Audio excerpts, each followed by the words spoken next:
皆さんこんにちは。 여러분 안녕하세요. 今日もこうして皆さんと一緒に礼拝できることとても嬉しく思います。 오늘도 이처럼 여러분과 함께 예배를 드릴 수 있음에 너무도 감사드립니다.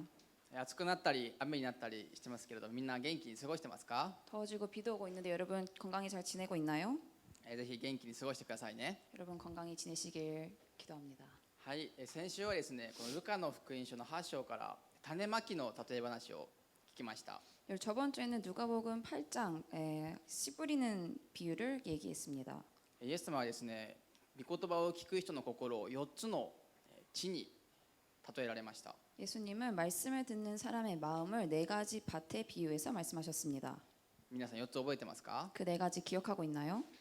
道と岩、茨の地、この3つに御言葉が落ちても実は実りませんでした。 길가와 바위 그리고 가시덩굴 이곳에 말씀의 씨앗이 떨어져도 말씀은 열매를 맺지 못합니다. しかしですね、良い地に4つ目の良い地に落ちると100倍の実が結ばれるとイエス様は言われました。 하지만 네 번째 좋은 토지에 떨어지면 100배의 열매를 맺는다고 말씀하셨습니다. 皆さんの心の中にまかれた御言葉の種どうでしょうか？ 여러분 마음속에 심어진 씨앗의 상태는 어떠한가요? 成長しているでしょうか？ 자라나고 있나요? ぜひですね、これからも自分の心が良い地となるように、そして御言葉が成長するように祈っていただきたいと思います。 여러분의 마음밭이 좋은 땅이 될 수 있도록 우리들도 함께 기도해 나갔으면 좋겠습니다. 今日もですね、御言葉がそのように自分の心で豊かに実を結ぶことを期待して共に御言葉を聞いていきましょう。 오늘도 말씀이 여러분 안에 풍성히 열매 맺을 수 있을 것을 기대하며 같이 말씀을 들었으면 좋겠습니다. 今日はですね、ルカの福音書の10章の25から37節の御言葉です。 오늘 누가복음서 10장 25절에서 30절의 말씀입니다. まず25節を一緒に読みたいと思います。 우선 25절부터 함께 읽겠습니다. 一緒に見ましょう。3、はい。さ 한 て、 율법 ある立 학자가 法の 일어나 専門家が 예수를 立ち上が 시험하려고 り、イエスを 물었습니다. 試みようとしていった。先生、 선생님, 何 제가 をした 무엇을 ら 해야 永遠の命 영생을 を 얻을 受 수 け継ぐことができる 있습니까? でしょうか？ある日イエス様にですね、先生、何をしたら永遠の命もらえますかってそのように聞いてくる人がいました。 하루는 예수님에게 주님 제가 무엇을 해야 영생을 얻을 수 있습니까? 라고 묻는 사람이 있었습니다. 皆さんがこのように聞かれたら何て答えますか？ 여러분 이런 질문을 받으면 어떻게 대답할 건가요? この質問をした彼は御言葉にあるように立法の専門家であったと、立法の専門家だとありますね。 네, 말씀에 적혀진 것대로 이 질문을 한 사람은 한 율법학자였습니다. この立法の専門家がイエスを試みようとしていったとあります。 이 율법학자는 예수님을 시험하려고 했습니다. イエス様の実力を試そうとしていったんです。 예수님의 실력을 검증하려고 했던 것이지요. 最近人気のある有名なイエスっていう人がどれほど聖書を知っているか、どれほど実力があるのかを試そうとしてこのように言いました。 최근 이제 인기를 얻고 있는 이 예수라는 사람이 얼만큼 성경에 대해서 알고 있는지를 알아보려고 했던 것입니다. この永遠の命っていうテーマはですね、立法の専門家たちがいつも話し合ってたテーマなんですね。 이 영생이라는 주제는 율법학자들이 늘 같이 토론하고 있었던 주제이기도 했습니다. 彼の目的はイエス様を試すことであって、この答えを本当に知りたいわけではなかったんです。 이 질문의 목적은 예수님을 시험하려고 했던 것이지 이 질문에 대한 답을 얻고자 한 것은 아닙니다. もし皆さんのところに自分を試そうとして何か聞いてくる人いたらどう思いますか？ 여러분 주위에 여러분을 시험해보고자 질문을 던지는 사람이 있다면 어떤 생각이 드나요?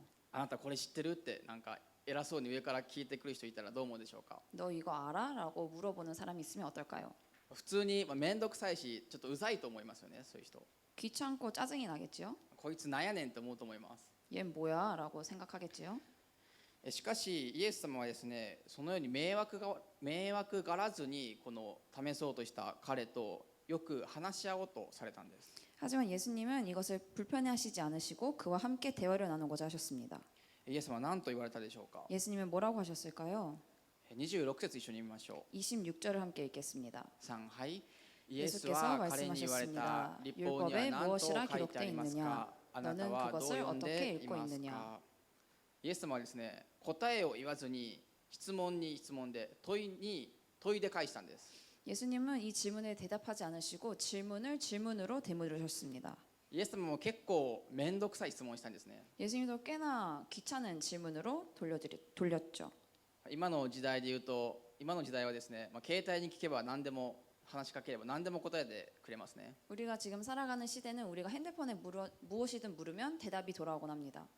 もし僕がですね携帯に新大久保で一番美味しい韓国料理店どこって、聞いたとします。 만약에 제가 시리한테 신혼국에서 가장 맛있는 한국 음식점은 어디야? 라고 물어봤다고 칩시다.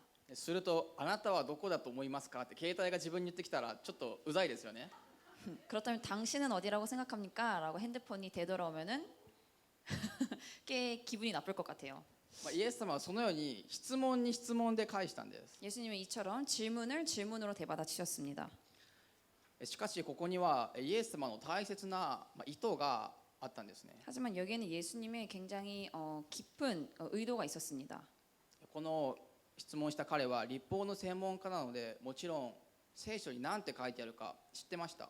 이 사람은 율법학자였기 때문에 성경에 무엇라고 쓰여져 있는지 잘 알고 있는 사람이었습니다. 誰よりも知ってても一番知っていると言っていいぐらい聖書に詳しい人なんです。 그 누구보다도 가장 성경에 대해서 잘 알고 있는 사람이기도 하죠. なのでこのイエス様のこの質問に対して自信満々にイエス様に答えました。 그렇기 때문에 이 율법학자는 예수님의 질문에 자신 있게 대답했습니다. 次27節一緒にお読みしましょう。 27절을 읽겠습니다. 3はいすると彼は答えた。あなたは心を尽くし命を尽くし力を尽くし知性を尽くしてあなたの神主を愛しなさい。またあなたの隣人を自分のように愛しなさいとあります。彼は自信満々な顔で聖書にはこう書いてありますってもう合ってるだろうという気持ちでこのようにイエス様に言いました。 그는 굉장히 자신만만한 얼굴로 성경에는 이렇게 쓰여져 있어요 라고 얘기했습니다. 何も間違っていませんね。 전혀 틀린 것은 없습니다. 完璧な答えです。 오히려 완벽한 대답이지요. 彼が聖書にどう書いてあるかっていうのは、知っていて当然なことなんですね。 그는 성경이 뭐라고 쓰여져 있는지 잘 알고 있었고 굉장히 당연한 대답이었습니다. イエス様もこの人専門家が立法の専門家が聖書に何て書いてあるかっていうのを知っていることを知っていたんです。 예수님 또한 이 율법학자가 성경에 뭐라고 쓰여져 있는지 알고 있는 것을 알고 계셨습니다.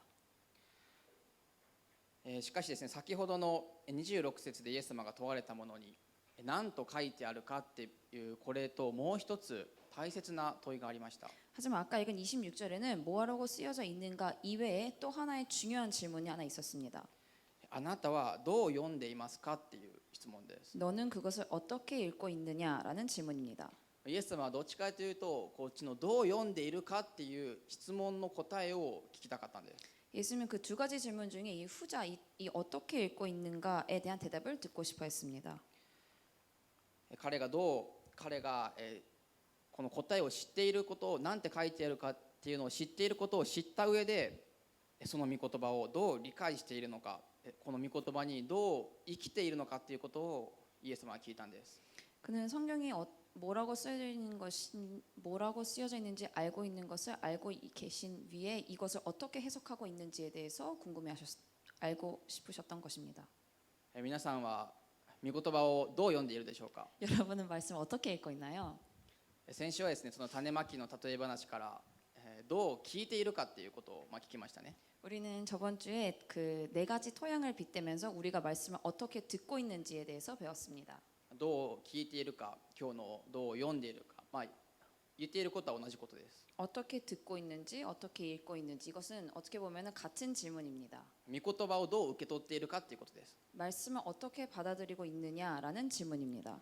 この立法の専門家は本当に誰よりも聖書に触れて誰よりも御言葉を読んで研究してきた人なんです。 이 율법학자는 그 누구보다도 말씀을 읽고 말씀을 연구해 왔던 사람입니다. 誰よりも心に御言葉が植えられていました。 그 누구보다도 마음속에 말씀이 심어져 있는 사람입니다. しかしその御言葉は心の中で全然全く成長しない読み方をしていたんです。 하지만 그 말씀은 마음속에서 전혀 자라나지 않는 읽는 방법을 취하고 있었던 것입니다. イエス様はですねこの彼の完璧な答えに対して言われました。 예수님은 그의 완벽한 대답에 대해서 이렇게 말씀하십니다. 次の28節を共にお読みしましょう。 28절을 읽겠습니다. 3はい。イエスは言われた。あなたの答えは正しい。それを実行しなさい。そうすれば命を得ます。アメン。答えは正しいですけれども大切なのはそれを実行しなさいってありますね。実行することだって言ったんです。 그 정답은 맞았지만 그것을 실행하라라는 것이었습니다.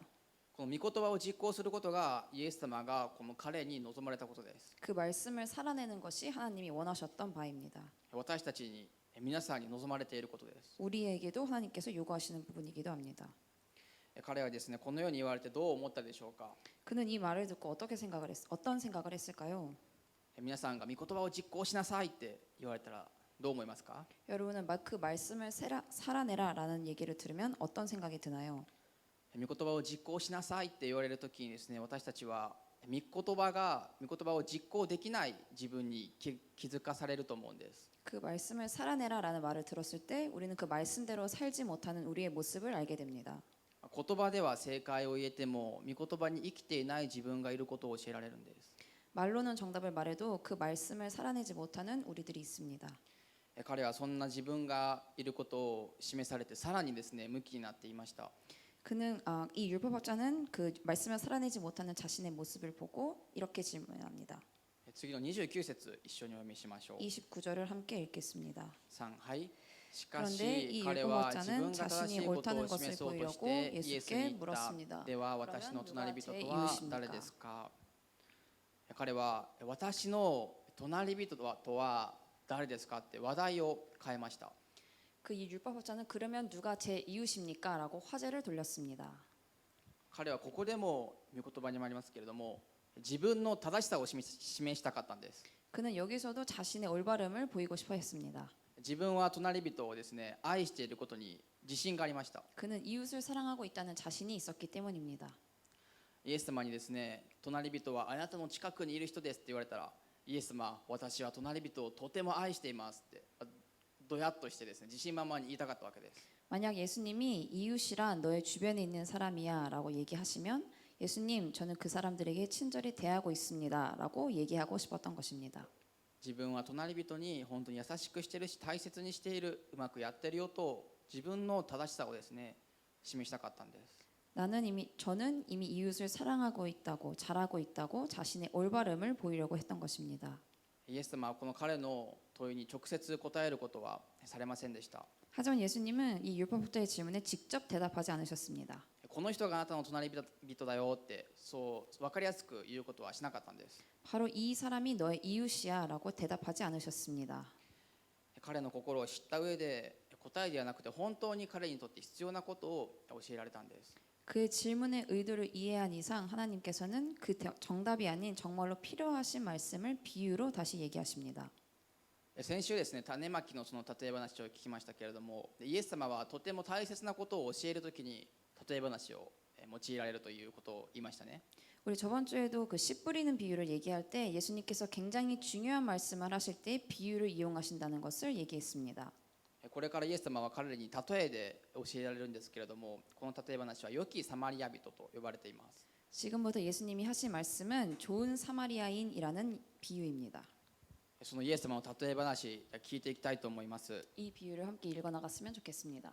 ではですね、30から32節を30から32節一緒にお読みしたいと思います。 30절에서 32절 같이 읽겠습니다. 3、はい。 예수께서 대답하셨습니다. 한 사람이 예루살렘에서 여리고로 가다가 강도들을 만나게 됐다. 강도들은 그의 옷을 벗기고 때려 거의 죽게 된 채로 내버려 두고 갔다. 마침 한 제사장이 그 길을 내려가는데 그 사람을 보더니 반대쪽으로 지나갔다. 이와 같이 한 레위 사람도 그곳에 이르러 그 사람을 보더니 반대쪽으로 지나갔다.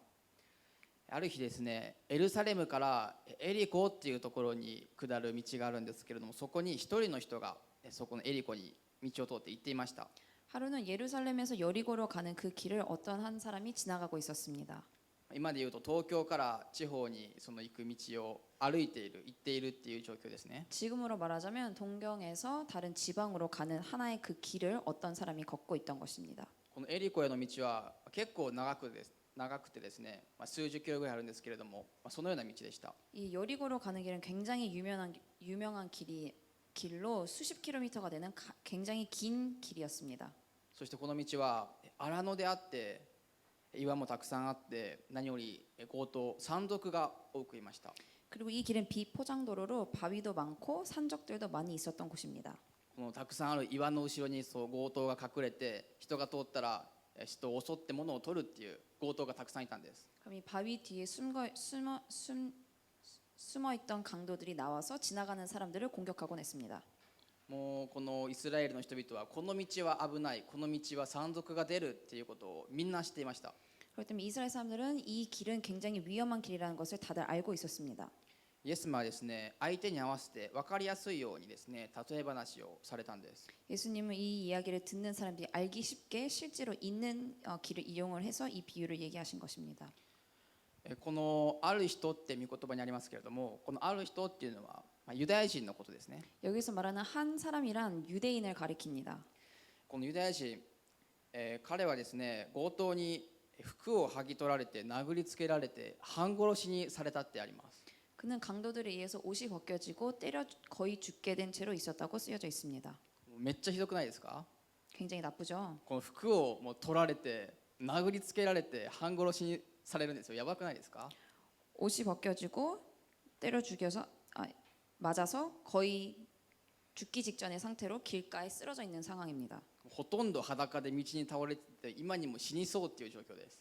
거의 나체인 상태로 그 길가에 버려져 있는 굉장히 심한 상황에 있었습니다. そんなところにですね、2人の人が通りかかりました。 그런 상황에 두 명의 사람들이 그 길을 지나가게 됩니다. ここにあり31節にあるように、1人目は祭司です。 31절에 적혀 있는 것처럼 첫 번째 지나간 사람은 제사장입니다. この祭司は倒れている彼を見ると反対側を通り過ぎて行ってしまったんです。 제사장은 쓰러져 있는 그를 보고 그를 무시하며 반대쪽 길로 지나갔습니다.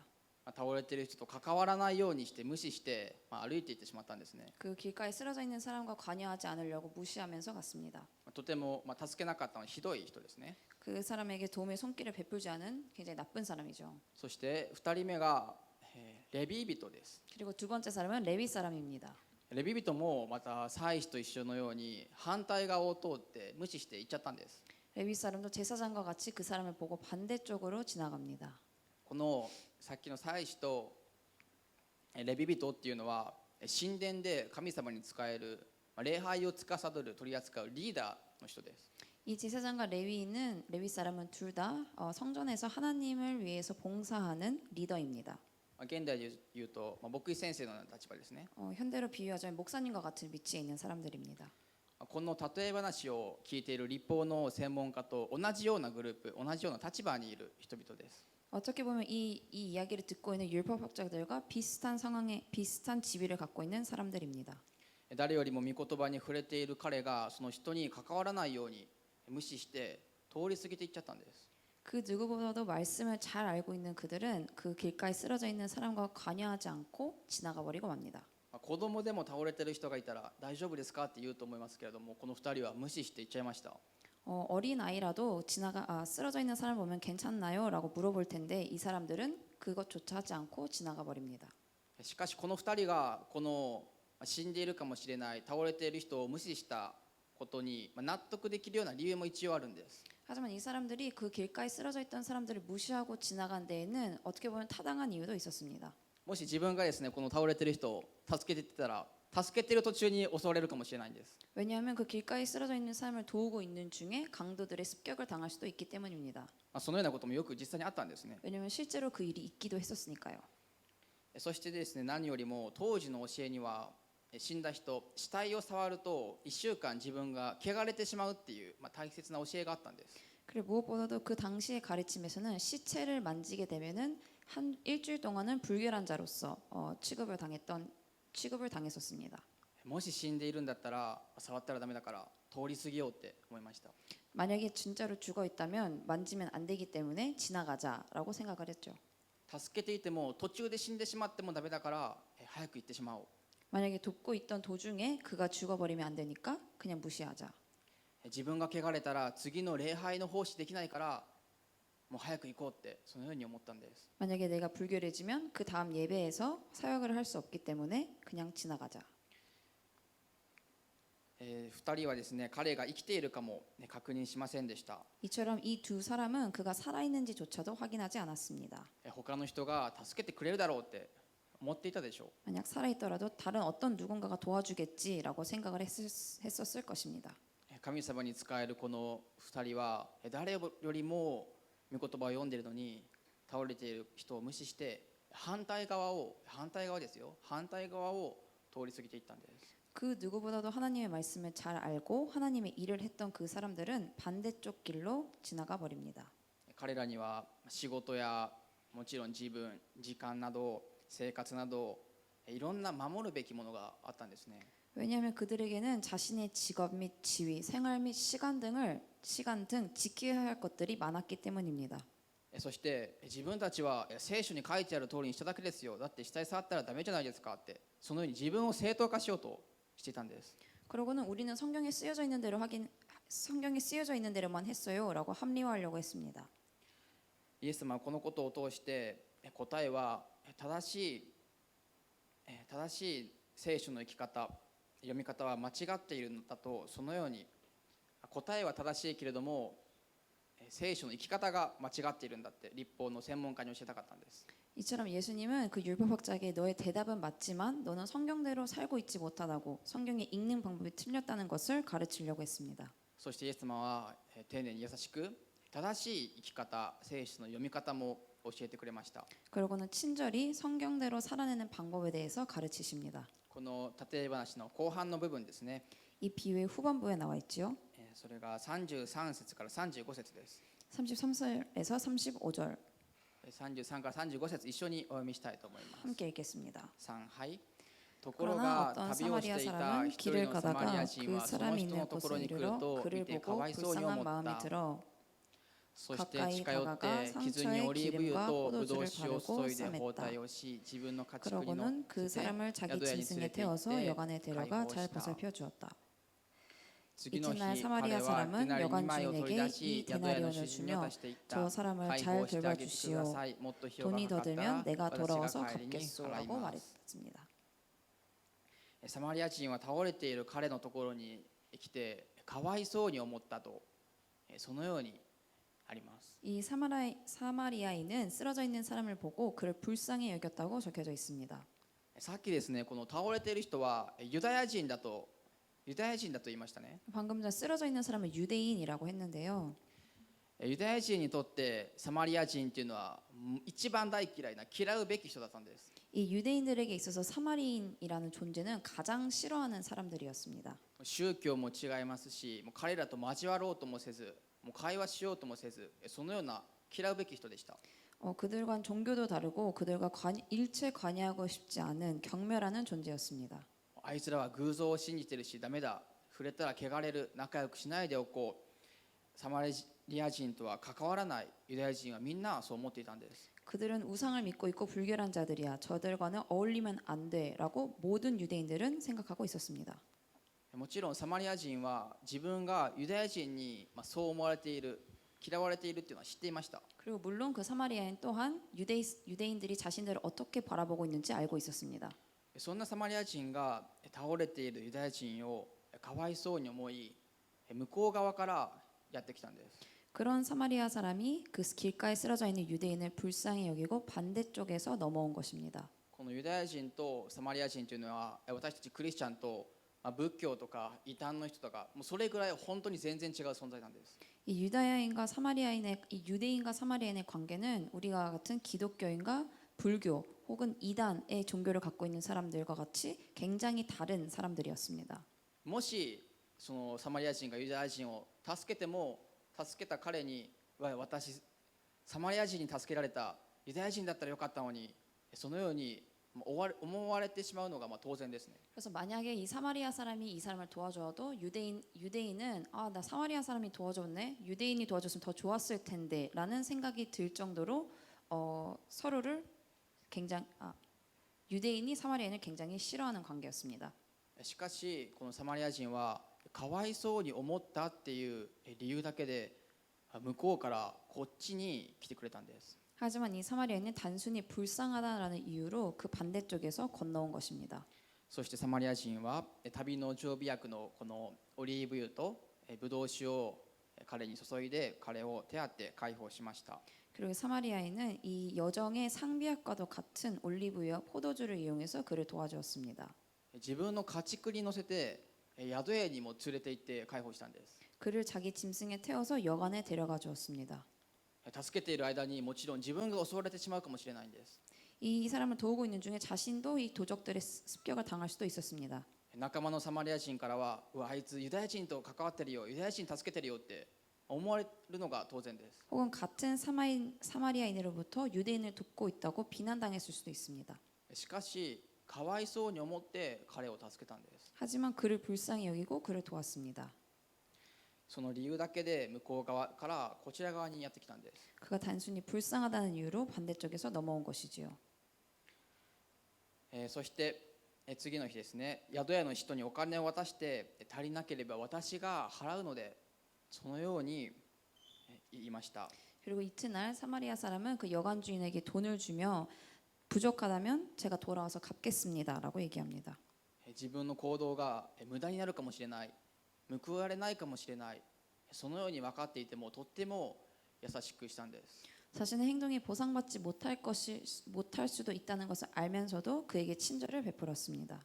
どうしてそんなにそこまでするのって思うぐらいですよね。 왜 거기까지 하는가라고 생각할 수도 있죠.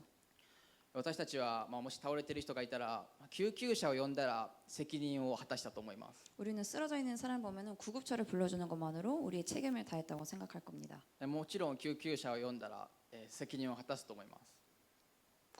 구급차를 부르면 책임을 다했다고 생각할 것입니다.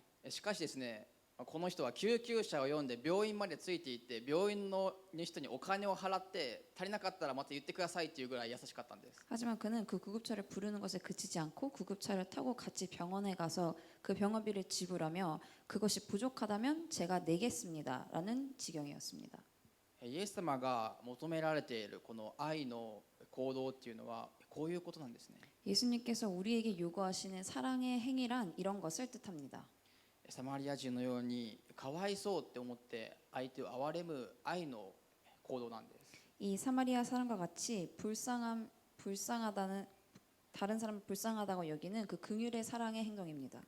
私たちはですね、道端で服を剥ぎ取られて殴り殺されそうになったこともちろんないと思います。 우리는 길가에서 누군가로 인해서 옷을 빼앗기고 습격을 맞은 적은 없었을 것이라고 생각합니다. しかしですね、それよりもひどい時が、それよりも私たちが倒れそうな時があったんです。 하지만 그보다도 더한 상황에 처했던 적은 한 번 있습니다. 私たちは罪があってそれにより滅びようとしていました。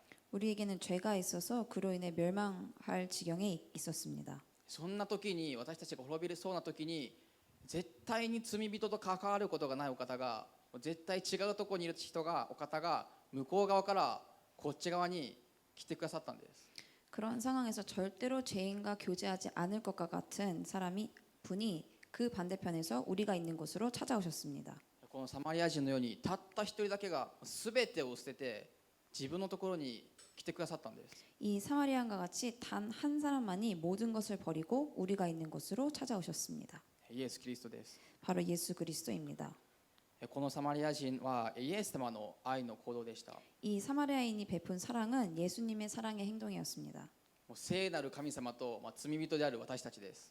거룩한 하나님과 죄인된 우리들의 모습입니다. 全然住む世界が違いますし、絶対に関わろうとされない存在です。 전혀 다른 세계에서 서로 어울릴 수 없는 그런 존재였습니다. 神様の方から罪人のところに来るなんて絶対にありえないんですね。 하나님께서 죄인들이 있는 곳으로 온다는 것은 절대로 상상할 수 없는 일입니다. しかしこちら側に来たサマリア人は、私たちのところに来てくださったイエス様は皆さんをかわいそうに思ったっていう理由だけで、その愛の思いだけでわざわざ全てを捨てて来てくださったんです。 하지만 반대쪽으로 건너온 사마리아인처럼 예수님 또한 우리를 단순히 불쌍하다는 이유로 우리가 있는 곳으로 찾아와 주셨습니다. 私たちが毎週礼拝しているこの神様は倒れている私たちを見て通り過ぎるそのような神ではないんです。 이와 같이 우리가 매주 예배드리고 있는 예수님은 단순히 우리를 보고 通り過ぎるだけの神ではない。 그냥 지나치는 분이 아니십니다. イエス様は立法の専門家が言ったこの29節、さっきありましたけれども、隣人とは誰ですかっていう質問にまだ答えていませんね。 예수님은 아까 율법학자가 얘기한 저의 이웃이란 누구입니까? 라는 질문에 대답하지 않으셨습니다.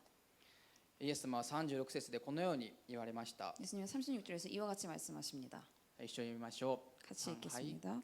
この3 너는 人の 이 세 中で 사람 誰 중 が 누가 強盗 강도 に 만난 襲われた 사람의 人の 이웃이라고 隣人にな 생각하느냐? ったと思いますか？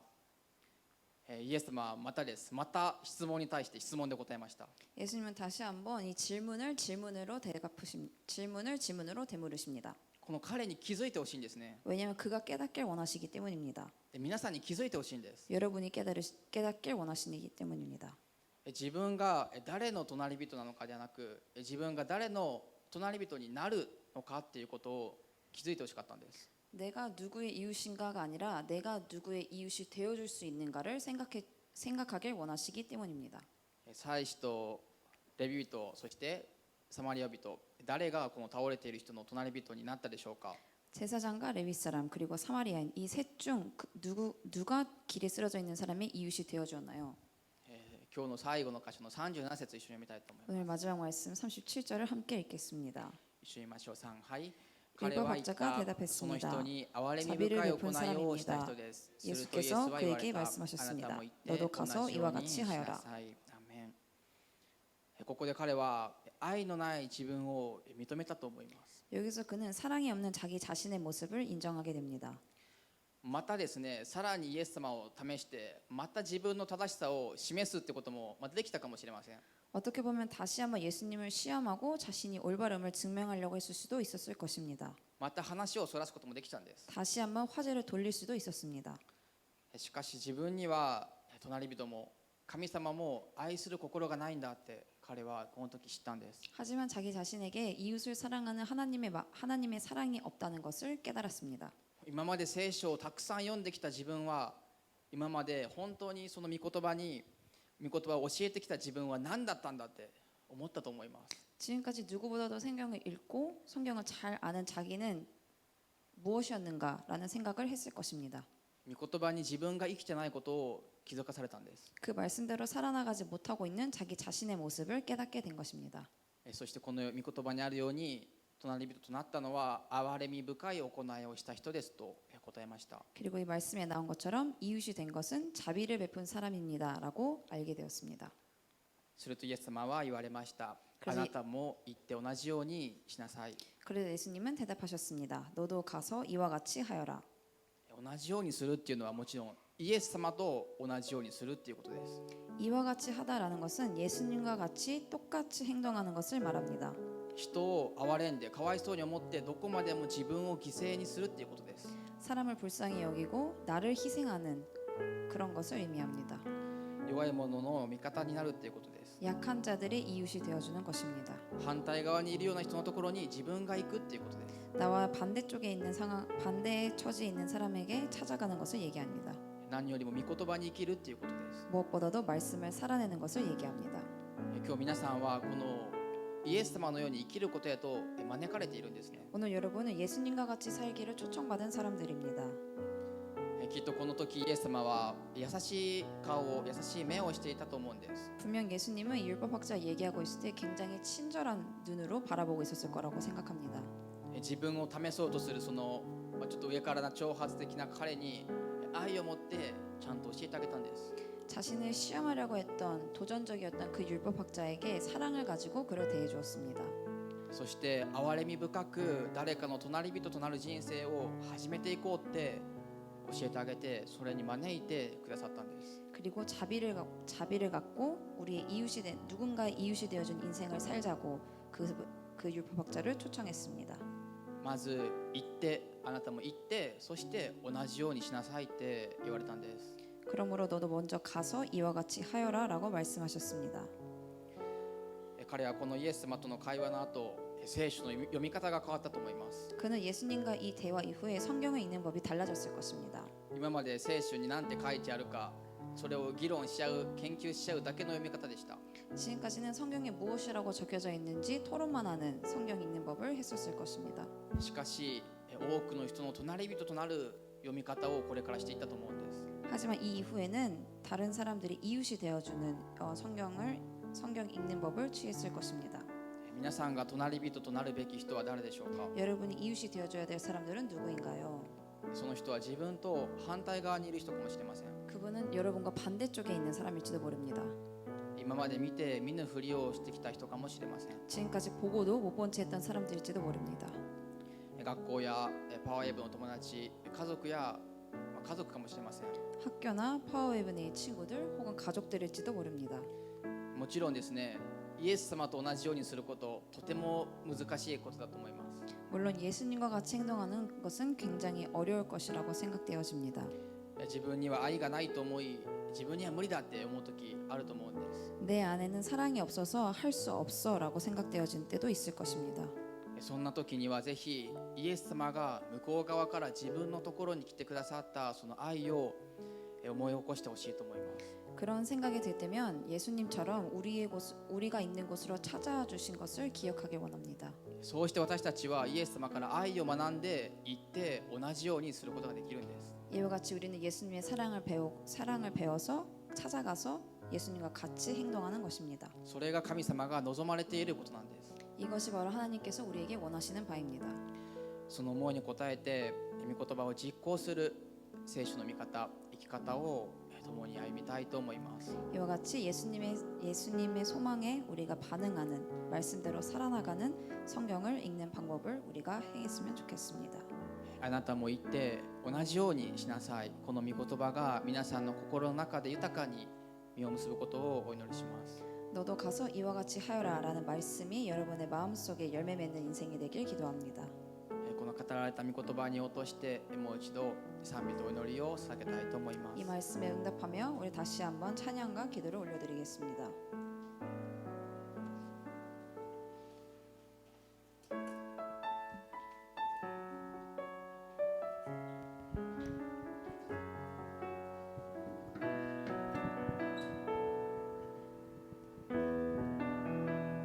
예수가 愛したようにしたように私たちも愛し合うその愛の中で枝となる時多くの実を結ぶイエスが愛したように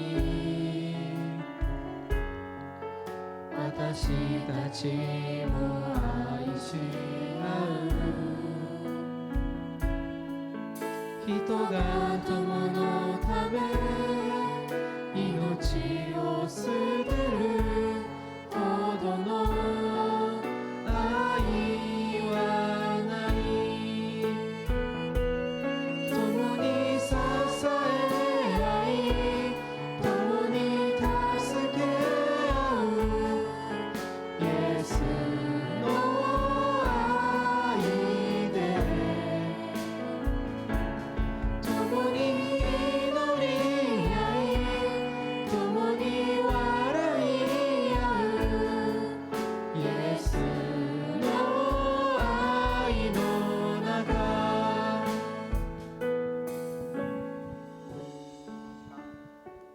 この時間共にお祈りしたいと思います。 이 시간 함께 기도하겠습니다.